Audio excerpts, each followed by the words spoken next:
Hello students, good morning to all of you. ठीक है, तो आज हम लोग डिस्कस करते हैं motion of charge particle in electric field.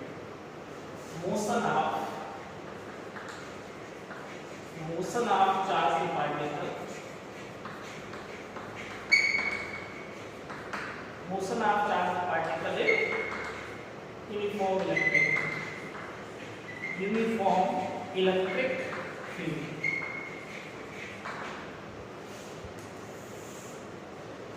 Motion of charge particle in uniform electric field. Suppose ये यूनिफॉर्म इलेक्ट्रिक फील्ड है,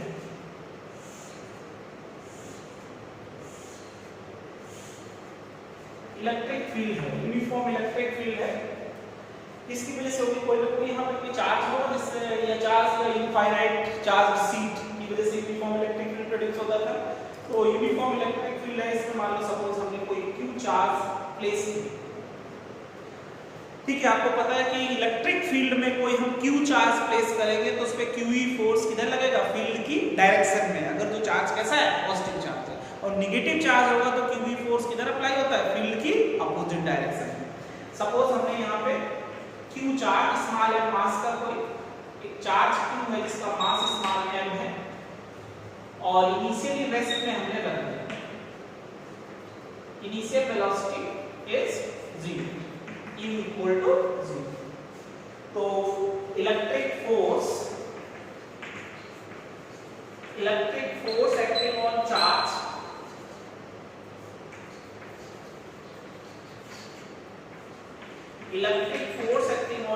पार्टिकल, तो electric force F is equal to क्या हो जाएगा? QE। और किस डायरेक्शन में फोर्स लगेगा? QE फील्ड की डायरेक्शन। जैसे ही इलेक्ट्रिक फील्ड में रखेंगे तो इलेक्ट्रिक फोर्स अप्लाई होगा।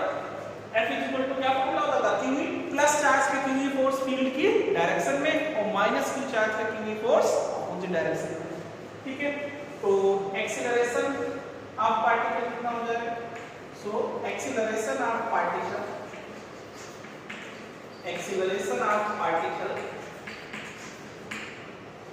तो फोर्स क्या हो जाएगा? Mass into acceleration is equal to QE।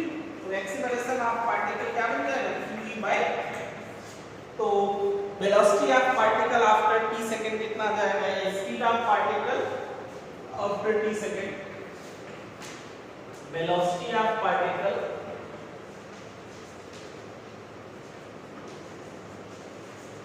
After t second. तो velocity of after t second, uniform electric field है तो यूनिफॉर्म फोर्स लगेगा, तो एक्सीलरेशन भी कैसा होगा? यूनिफॉर्म।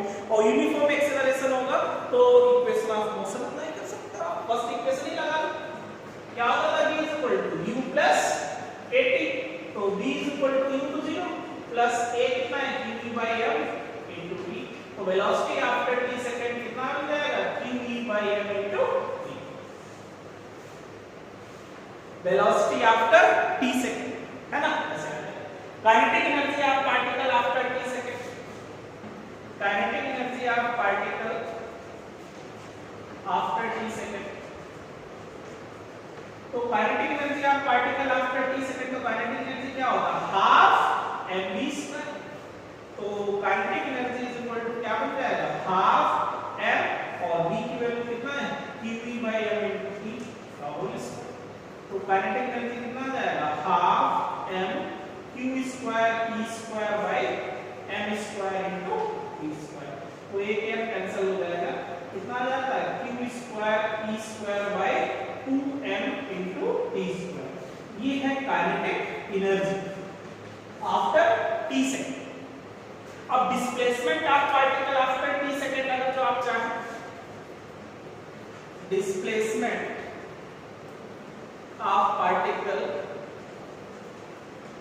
in t सेकंड या after t second, displacement of particle in t second. तो displacement of particle in t second, displacement second equation लगा s is equal to ut plus half at square. तो displacement s is equal to u क्या 0 plus half a की जगह पे qe by m into t square.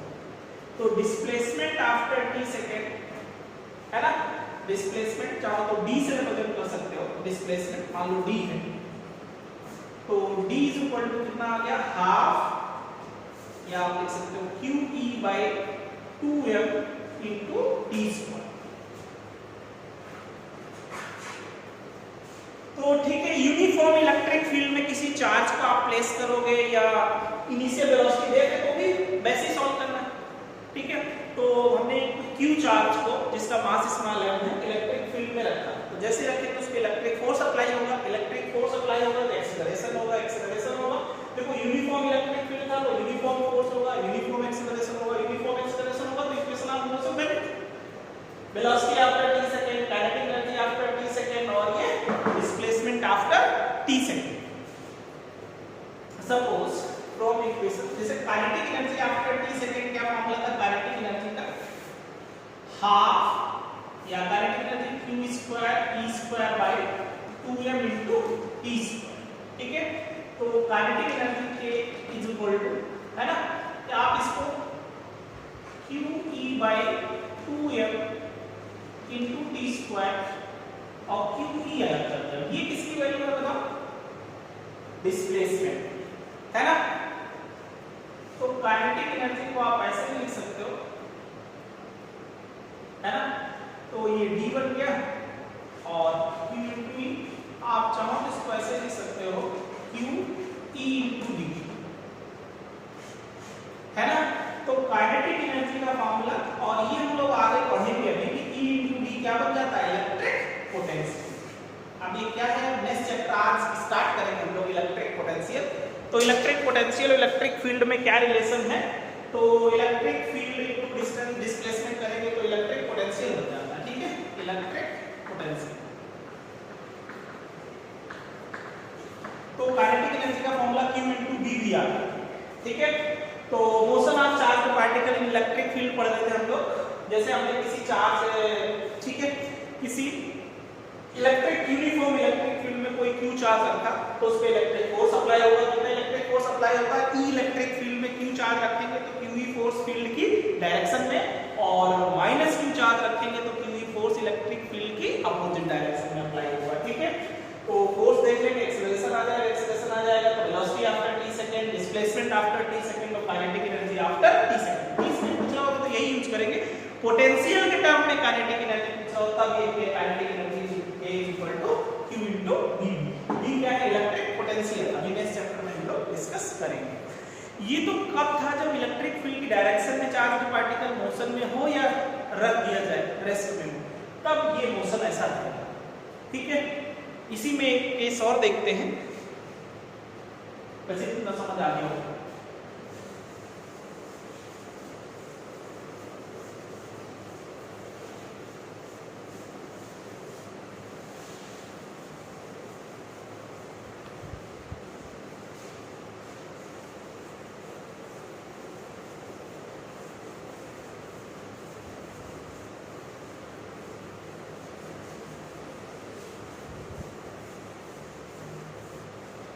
तो इसमें एक next देखते हैं, when charged particle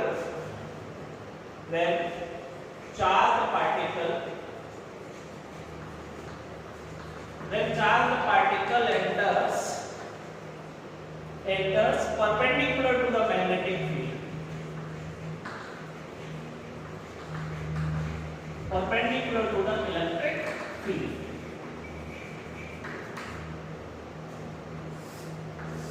electric field में चार्ज पार्टिकल को हम लोग ने पहले प्लेस किया था, उस केस में पाथ कैसा रहेगा, स्ट्रेट लाइन पाथ रहेगा उस केस में।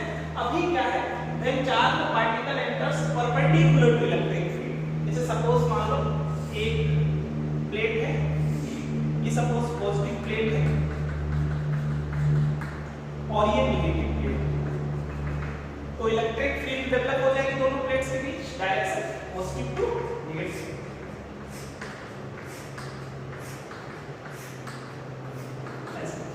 इलेक्ट्रिक फील्ड है, हम लोग ने क्या ए प्लेट लिया था और ये बी प्लेट। ए प्लेट कैसा था, पॉजिटिव प्लेट है, और बी प्लेट कैसा है, नेगेटिव। तो दोनों के मिडिल में मान लो मिडिल की डिस्टेंस कितना है, d, ठीक है, और दोनों के मिडिल में जो है इलेक्ट्रिक फील्ड है, ठीक है, uniform electric field suppose develop कर लिया है E। तो अगर जो हम कोई चार्ज पार्टिकल, जैसे मान लो सपोज q चार्ज है जिसका मास स्मॉल m है, u वेलोसिटी से इलेक्ट्रिक फील्ड के परपेंडिकुलर एंटर हुए, तो कितना फोर्स लगेगा। अब जैसे ही चार्ज पार्टिकल इलेक्ट्रिक फील्ड के अंदर जाएगा, पॉजिटिव चार्ज है, तो QE फोर्स किधर लगेगा, फील्ड की डायरेक्शन में। फील्ड की डायरेक्शन किधर है, वर्टिकली डाउनवर्ड, तो उसमें भी फोर्स किधर लगेगा, नेगेटिव वाई एक्सिस में लगेगा, है ना। तो electric force acting on charge particle, तो electric force acting on charge particle, तो फोर्स किधर लगेगा, वाई एक्सिस में, minus QE, minus negative Y axis, ठीक है। तो फोर्स को हम लोग mass into acceleration along Y axis लिख सकते हैं। नेगेटिव क्यों, क्योंकि इधर लग रहा है डाउनवर्ड, तो acceleration of particle along Y axis आ जाएगा QE minus QE by m, minus QE by m,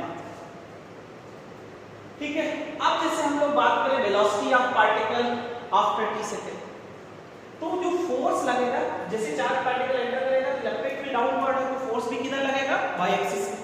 x axis में कोई फोर्स अप्लाई नहीं होगा, एक्स एक्सिस में कोई फोर्स अप्लाई नहीं हो रहा, तो एक्स एक्सिस में एक्सीलरेशन नहीं होगा, तो एक्स एक्सिस की जो स्पीड है, वेलोसिटी है, क्या रहेगी, कांस्टेंट रहेगी। तो velocity of x axis, horizontal velocity after t second कितना होगा, horizontal velocity, horizontal velocity after t second, और एक्चुअल में इसका पाथ पता कैसा रहेगा, जैसे चार्ज पार्टिकल एंटर करेगा तो फोर्स किधर लगेगा, नेगेटिव वाई एक्सिस में, तो पाथ इसका ऐसे रहेगा, है ना, ये ऐसे कंटीन्यूअसली फोर्स इसमें किधर लगेगा, वाई एक्सिस में लगेगा, है ना। तो इसका पाथ, इसका जो पाथ होगा वो कुछ ऐसे जाएगा, है ना, ऐसे पाथ का। ये मान लेते हैं कि इसका जो डिस्प्लेसमेंट, ये टोटल डिस्टेंस कितना पूरा, ये मान लेते हैं y इसका डिस्प्लेसमेंट है, अब ये डिस्टेंस कितना मान ले, सपोज x मान,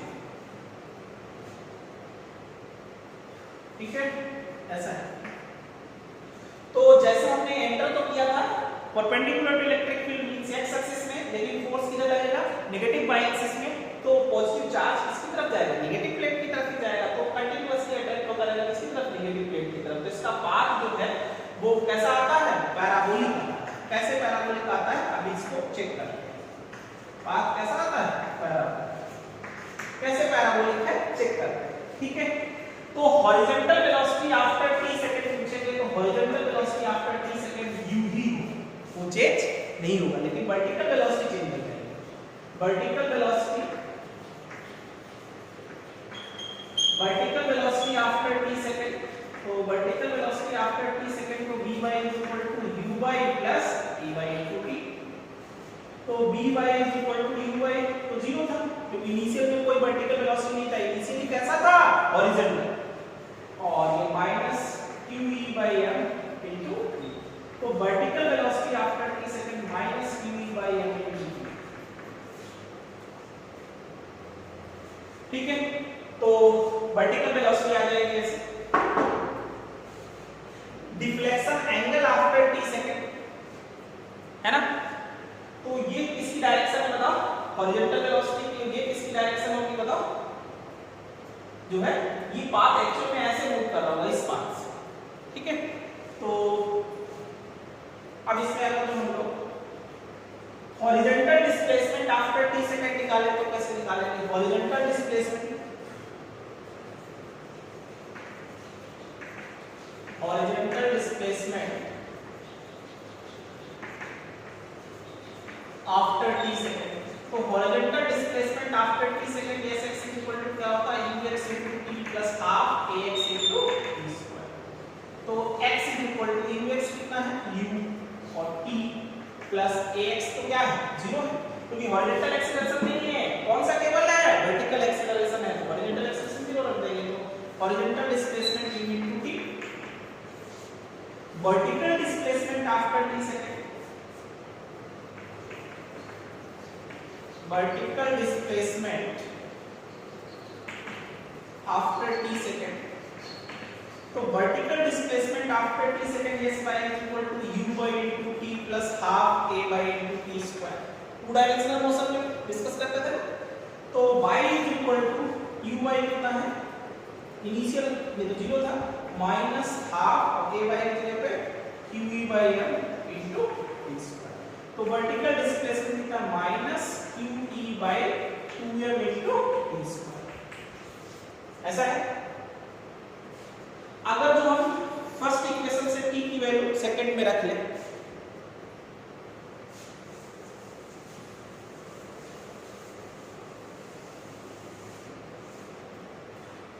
the value of t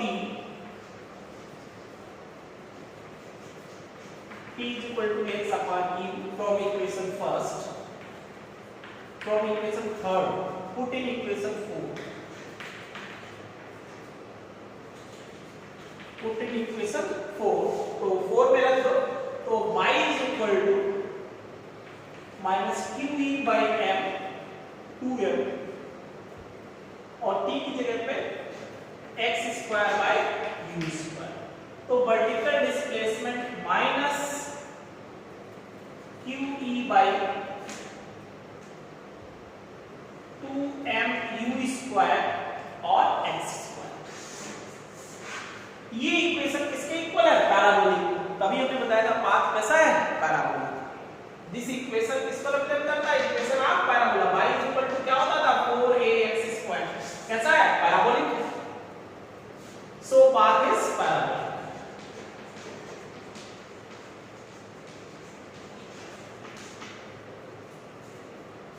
ठीक है, चाहो तो आप इसको y is equal to minus qe by 4 और हाफ m स्क्वायर करके वही है ना, तो ये काइनेटिक एनर्जी के टर्म में आ जाएगा। y is equal to qe by 4 into क्या, kinetic energy of particle into x square. कभी-कभी क्या गिवन होता है, kinetic energy, initial kinetic energy of charge में पार्टिकल दे देता है। तो इस टाइप से आप वर्टिकल डिस्प्लेसमेंट नेगेटिव क्यों माइनस में है, अपवर्ड डायरेक्शन में होता है तो पॉजिटिव में भी ले सकते थे। तो ओवरऑल लिमिट y की वैल्यू देखा जाए तो ऐसे लिख सकते हैं q डायरेक्शन की वजह से ना q by 4 into kinetic energy into x square. ठीक है, तो ध्यान रखेंगे when charged particle enters perpendicular to electric field its path is parabolic. तो displacement after horizontal displacement after t second आसान बात था, vertical displacement after t second और पाथ कैसा रहेगा, ये डिफ्लेक्शन। वर्टिकल डिस्प्लेसमेंट चाहिए हो तुमको कि जैसे मान लो 10 मीटर आगे जाने में वो कितना वर्टिकली डिफ्लेक्ट होगा, है ना, तो वर्टिकली कितना डिफ्लेक्ट होगा आप फाइंड कर सकते, ऐसा है। तो वर्टिकली कितना डिफ्लेक्ट होगा आप निकाल सकते हो, और टाइम थीटा आपको चाहिए तो परपेंडिकुलर बाय बेस कर सकते हो, परपेंडिकुलर बाय और बेस कितना ले सकते हो, x और y आपको पता है तो थीटा भी बता सकते हो, एंगल ऑफ डिफ्लेक्शन। ठीक है, कभी-कभी इसी में पूछता है q और मास रेशियो किसका ज्यादा होगा, कभी-कभी तो जिसका डिफ्लेक्शन ज्यादा होगा उसी का q बाय m का मास रेशियो भी ज्यादा। ठीक है, तो अब जैसे इसमें नेट वेलोसिटी चाहिए होगा तो नेट वेलोसिटी कैसे निकालते थे, v equal to root of vx square plus vy square है। ये velocity speed after t second है, velocity after t second, net velocity after t second. ठीक है, तो ध्यान रखना है charge particle enters perpendicular to electric field its path becomes parabolic. ठीक है, पैराबोलिक पाथ आएगा, हम प्रूव करके देखा।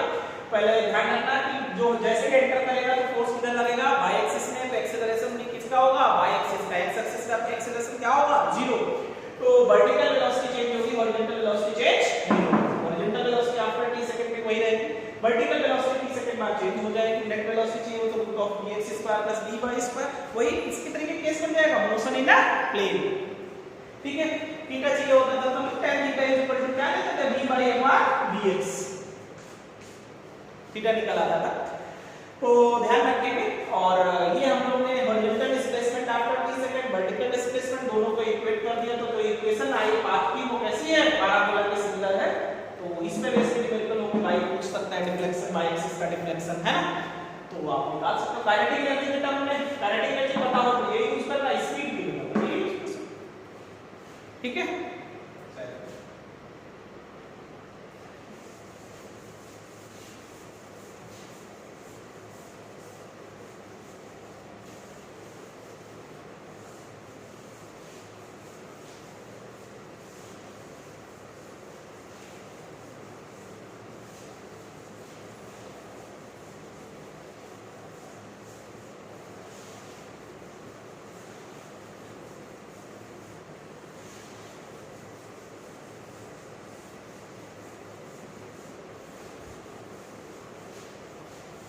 अब जैसे सपोज आपके पास एग्जांपल लेते हैं, ये पॉजिटिव प्लेट है और ये नेगेटिव प्लेट है, ठीक है। आपसे कहता है कि कुछ पार्टिकल्स हैं, उनका पाथ जो है ऐसे जा रहा है, एक पाथ ऐसे जा रहा है और एक ऐसे जा रहा है, मान लो सपोज, ठीक है। 3 पार्टिकल्स है, फर्स्ट सेकंड और थर्ड। तो फर्स्ट पार्टिकल पक्का कैसा होगा बताओ, नेगेटिव चार्ज। कैसा होगा, नेगेटिव चार्ज होगा।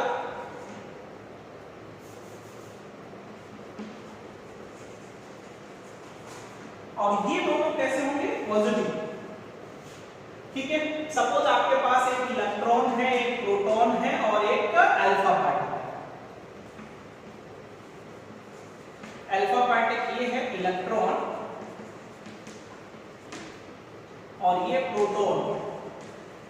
तो कौन सा अल्फा पार्टिकल है, कौन सा इलेक्ट्रॉन है, कौन सा प्रोटॉन है, तो ये नेगेटिव पार्टिकल पॉजिटिव प्लेट की तरफ जा रहे हैं, तो ये क्या बन गया बताओ, इलेक्ट्रॉन, ठीक है। अब एक प्रोटॉन है और एक क्या है आपके पास, अल्फा पार्टिकल है।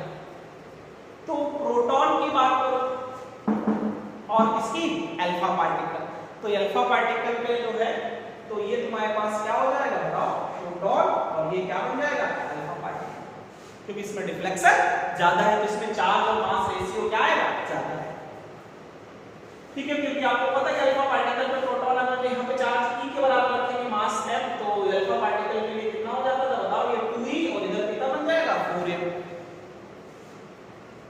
ठीक है। तो ऐसा है।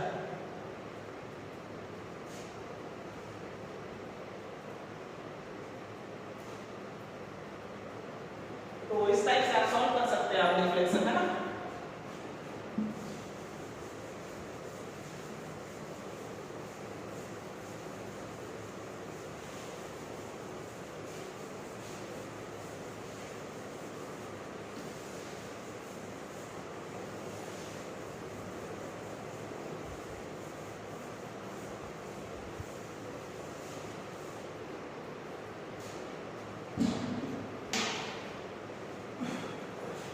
अभी जो हम लोग ने एग्जांपल लिया था उसमें थोड़ा सा ध्यान रखना, जैसे ये पॉजिटिव प्लेट है और ये कैसा था, नेगेटिव था, और आपसे कह रहा था एक पार्टिकल ऐसे जा रहा है, एक ऐसे जा रहा था और एक ऐसे जा रहा था, ठीक है। तो एक क्या था, इलेक्ट्रॉन, प्रोटॉन और alpha particle of same kinetic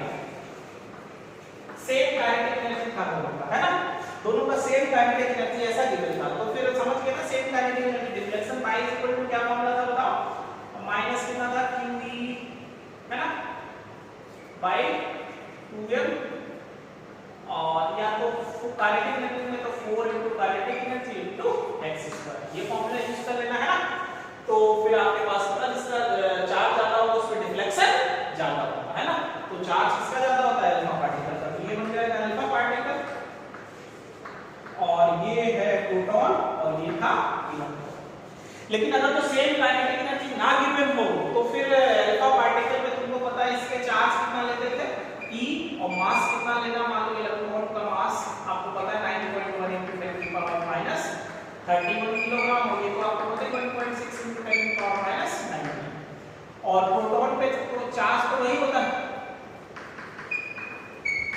लेकिन इस पे मास ऑफ प्रोटॉन कितना होता था 1.67 into 10 की पावर -27 किलोग्राम। लेकिन जब अल्फा पार्टिकल पे चार्ज की बात करेंगे तो चार्ज अल्फा पार्टिकल पे 2 ही होता है, 3.2 into 10 की पावर -19, और mass of alpha particle 4 into 1.67 into 10 की पावर -27 किलोग्राम।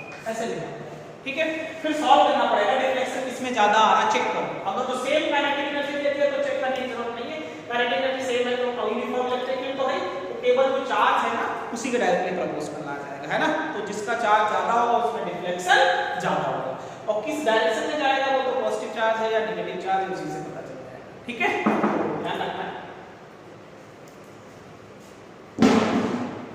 तो जो फर्स्ट चैप्टर था आपका electric charge and field, electric charge and field में 100% हम लोग ने ऑल टॉपिक्स डिस्कस कर लिए।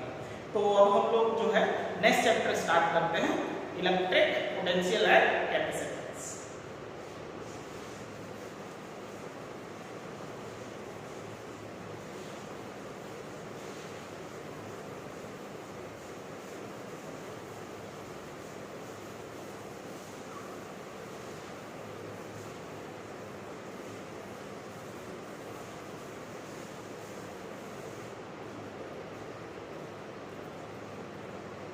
ठीक है, तो नेक्स्ट चैप्टर हम लोग लिखते हैं chapter 2,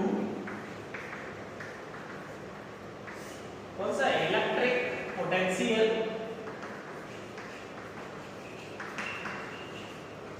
and capacitance.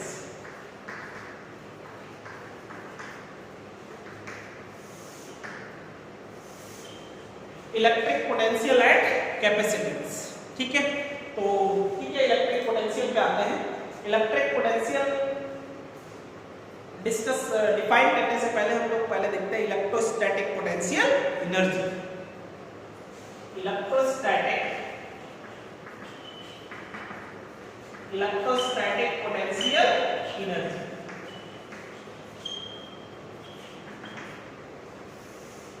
Short form में EPE, इलेक्ट्रोस्टैटिक पोटेंशियल एनर्जी, ठीक है। तो इलेक्ट्रोस्टैटिक पोटेंशियल एनर्जी जो है,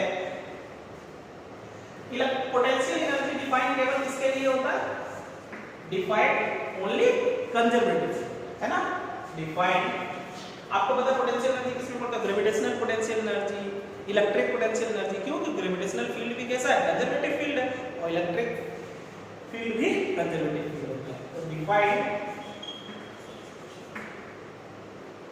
फॉर कंजर्वेटिव fields only, ठीक है। वैसे तो इलेक्ट्रोस्टैटिक पोटेंशियल एनर्जी हम लोग दो टाइप से पढ़ते हैं, एक तो इंटरेक्शन एनर्जी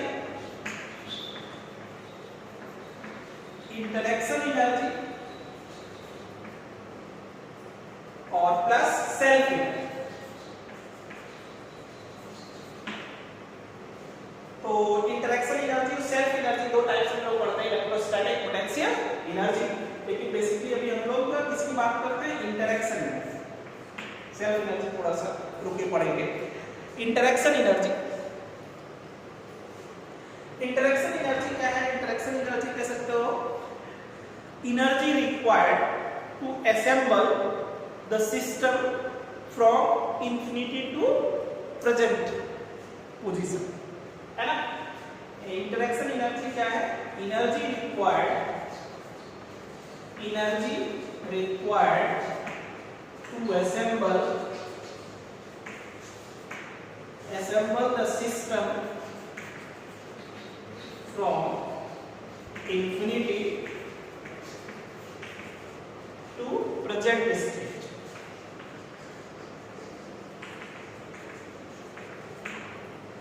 ठीक है, energy required to assemble the system from infinity to present state।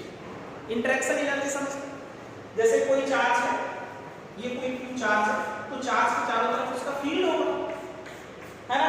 अब इसमें कोई चार्ज और रखेंगे तो उसको पास लाएं या दूर ले जाएंगे तो हमें वर्क करना पड़ता है, जो वर्क करना पड़ेगा वही पोटेंशियल एनर्जी में क्या होता है, स्टोर होता है, वही उसकी क्या कहलाती है, इंटरेक्शन एनर्जी। ठीक है, तो पहले इसमें थोड़ा सा हम लोग एक टर्म पढ़ेंगे,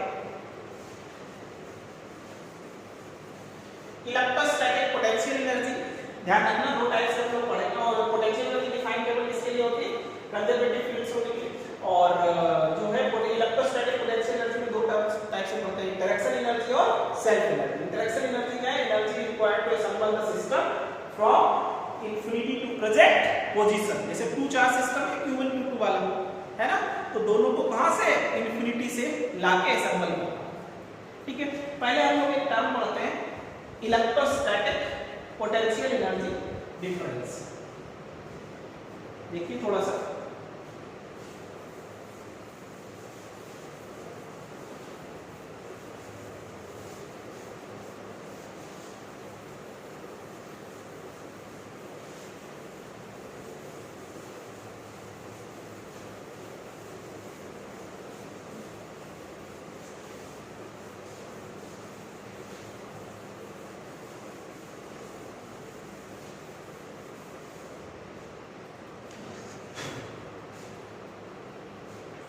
potential energy difference, potential electric potential energy difference, electric potential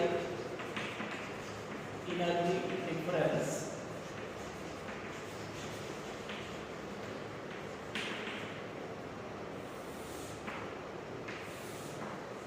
ठीक है, तो ध्यान देना थोड़ा सा, electric potential energy difference we can define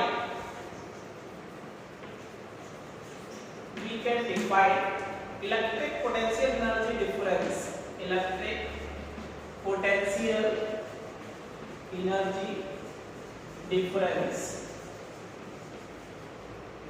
between 2 points, between 2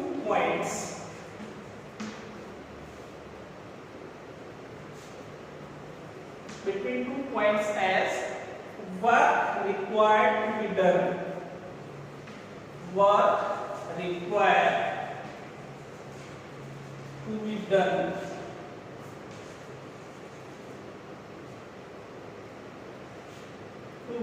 by an external agent, by an external force, by an external force in moving without acceleration,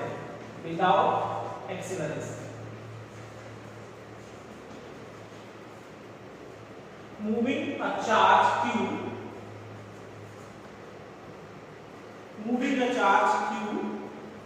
from one point to another,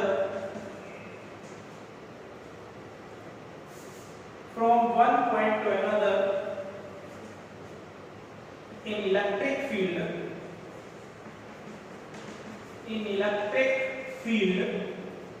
of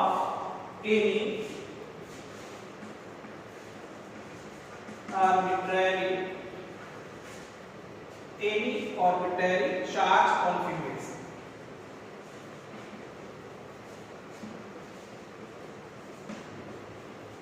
हाँ देखिए, तो we can define electric potential energy difference between 2 points as work required to be done by an external force in moving a charge Q from one point to another point in electric field in any arbitrary charge configuration. देखो, जैसे suppose आपके पास ये uniform electric field है, किसी भी charge configuration की electric field है, ये इलेक्ट्रिक फील्ड है, कोई भी चार्ज कॉन्फ़िगरेशन, यहाँ पे कोई इनफाइनाइट चार्ज सी की इलेक्ट्रिक फील्ड हो या कोई क्यू चार्ज यहाँ पे प्लेस्ड है उसकी फील्ड है, एनी चार्ज कॉन्फ़िगरेशन की कोई इलेक्ट्रिक फील्ड है और इसमें कोई पॉइंट ए है मान लो और ये पॉइंट बी।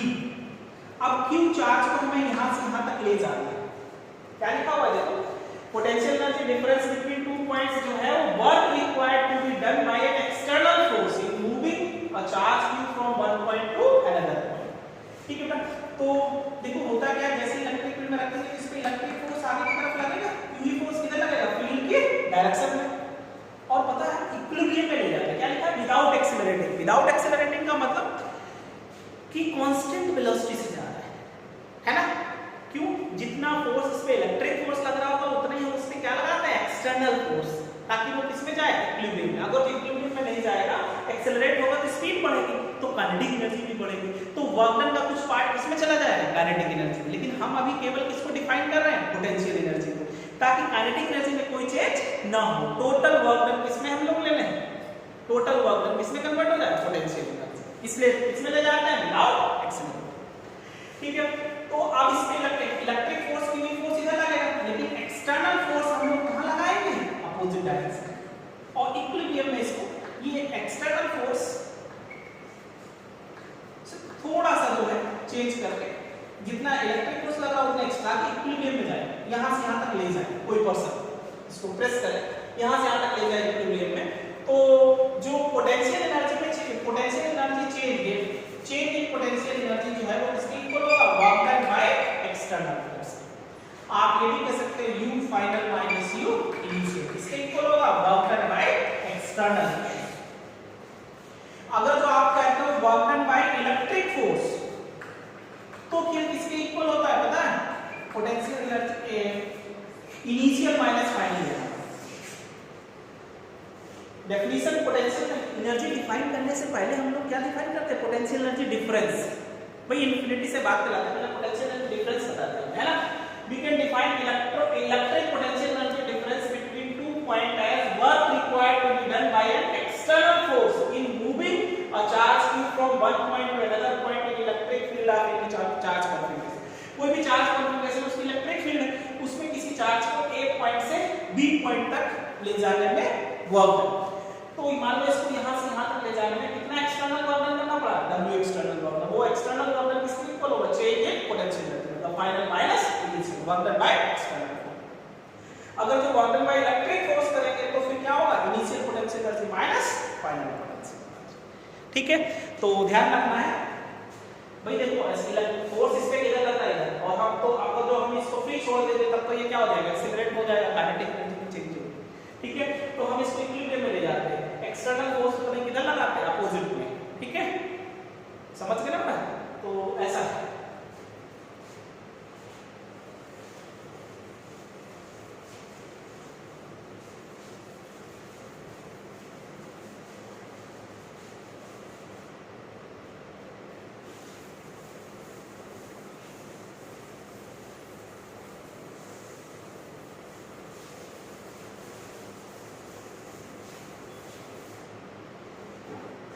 जैसे आपसे ऐसे क्वेश्चंस भी होते हैं, एग्जांपल देते हैं, जैसे ये यूनिफॉर्म इलेक्ट्रिक फील्ड है,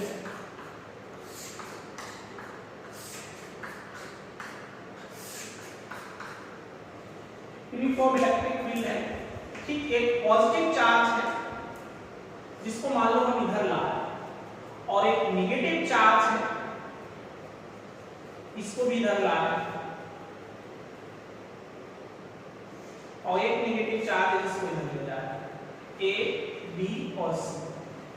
आपको पूछा जैसे ए चार्ज को हम इधर से इधर लाएंगे तो इसकी पोटेंशियल एनर्जी इंक्रीज होगी या डिक्रीज होगी, इसको इधर लाएंगे तो पोटेंशियल एनर्जी इंक्रीज होगी या डिक्रीज होगी। तो कैसे पता करेंगे बताओ, जैसे ए चार्ज है और फील्ड की डायरेक्शन किधर है बताओ, आगे की तरफ, तो ये जो फर्स्ट चार्ज है इसके क्यूवी फोर्स किधर लग रहा होगा, फील्ड की डायरेक्शन में इलेक्ट्रिक फोर्स की, लेकिन एक्सटर्नल फोर्स किधर लगाना पड़ रहा होगा हम लोग को, अपोजिट एक्सटर्नल फोर्स लगाना पड़ा। ठीक है, तो वो एक्सटर्नल फोर्स किधर लगा रहे होंगे, इधर की तरफ लेफ्ट में, और work done by external force निकालेंगे तो जा भी किधर रहा है, लेफ्ट में, और फोर्स भी एक्सटर्नल किधर है, लेफ्ट में, तो work done by external force कैसा है, positive. So for a charge work done by external force is positive, so its potential energy increases, है ना। अब अगर जो B की बात करें तो इसमें तो इलेक्ट्रिक फोर्स किधर लग रहा होगा, लेफ्ट में, QE अपोजिट डायरेक्शन में लगता है, तो एक्सटर्नल फोर्स किधर लगाना पड़ रहा होगा, बाहर, और ये जा किधर रहा है, लेफ्ट में, तो for B charge work done by external force, देखो एक्सटर्नल फोर्स आगे लग रहा है, ले जा रहा है लेफ्ट में, तो work done by external force कैसा आएगा? Negative. Work done by external force, work done by external force is negative. So potential energy of charge B decreases. ऐसे क्वेश्चंस भी होंगे जैसे इसको एक को इधर शिफ्ट कर रहे हैं तो इसकी पोटेंशियल एनर्जी इंक्रीज होगी या डिक्रीज होगी, इसको भी लेफ्ट में ला रहे हैं तो पोटेंशियल एनर्जी इंक्रीज होगी या डिक्रीज होगी। आप C को देखें तो इस नेगेटिव चार्ज है, इस पे इलेक्ट्रिक फोर्स तो इसमें भी किधर लगेगा? इलेक्ट्रिक फोर्स की भी लेफ्ट में, लेकिन एक्सटर्नल फोर्स किधर लगेगा? राइट में। ये भी किधर जा रहा है? राइट में। तो for C charge work done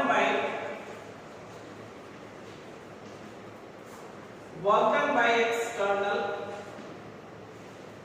force is positive, so its potential energy also increases. तो ऐसे छोटे-छोटे क्वेश्चंस भी रहते हैं कि जैसे इसको शिफ्ट करेंगे तो इसकी पोटेंशियल एनर्जी बढ़ेगी या घटेगी। तो पोटेंशियल एनर्जी में चेंज ध्यान रखना है कि डेल्टा U किसके इक्वल है? Work done by external force, या कह सकते हैं U final minus U initial किसके इक्वल होगा? U final minus U initial किसके इक्वल होगा? Work done by external force. और कभी भी उल्टा लिखना है, work done by initial minus final लिखा हुआ है तो ये किसके इक्वल होगा? Work done by electric force. ये दोनों पॉइंट ध्यान रखना, ठीक है। और potential energy difference between 2 point जो है इलेक्ट्रिक फील्ड में किसके इक्वल होता है? Work done by external force, ठीक है। बात समझ गए? अब सिंगल पॉइंट की पोटेंशियल एनर्जी डिफाइन करना है, सिंगल पॉइंट की, ठीक है। तो कैसे डिफाइन करेंगे आगे बात करेंगे, अभी हम लोग थोड़ा, आज के लिए इतना ही, ठीक है। कल बेसिकली ये जो सेकेंड चैप्टर है कल हम लोग ज्यादा स्टार्टिंग से